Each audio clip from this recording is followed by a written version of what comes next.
श्रीमद् भागवत गीता की जय। श्लोक नंबर 4-5 साधक संजीवनी पेज नंबर 505। सुनिए ध्यान से भी आप लोग, और इसमें आप जुड़े रहिए हमेशा। सत्य रज और तम, ये तीनों गुण कोई बाधा नहीं देते,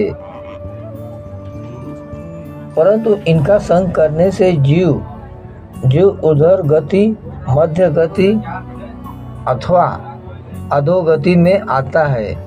कारण गुण संगोस्य सदसदेव निजन्सु, गुणों का संग जीव स्वयं करता है। अपना प्रकृति किसी के साथ कोई संबंध नहीं करती।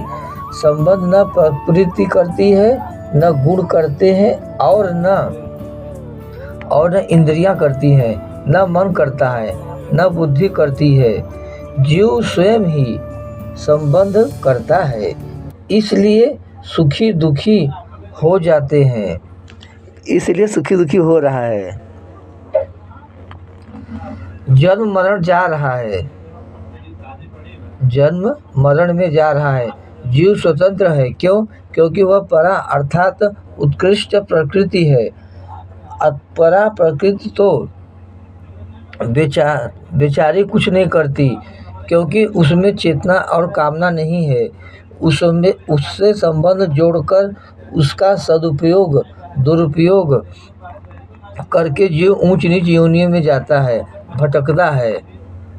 तात्पर्य यह हुआ कि अपरिवर्तनशील होते हुए भी जीव विजातीय करके जीव और ऊंच नीच योनि में जाता है, भटकता है।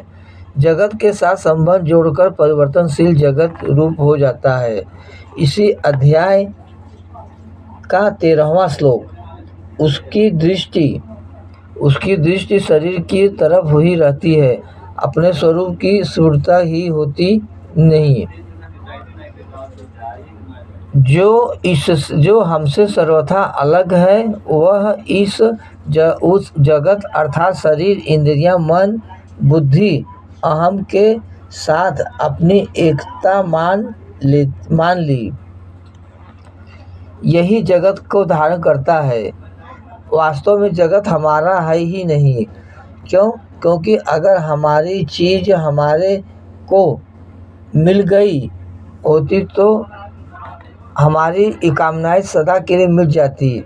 हम निर्भय निश्चित होते रहते हैं और निष्काम भाव होते हैं, परंतु जगत हमें ऐसी चीज नहीं दे सकता जो हमारी ही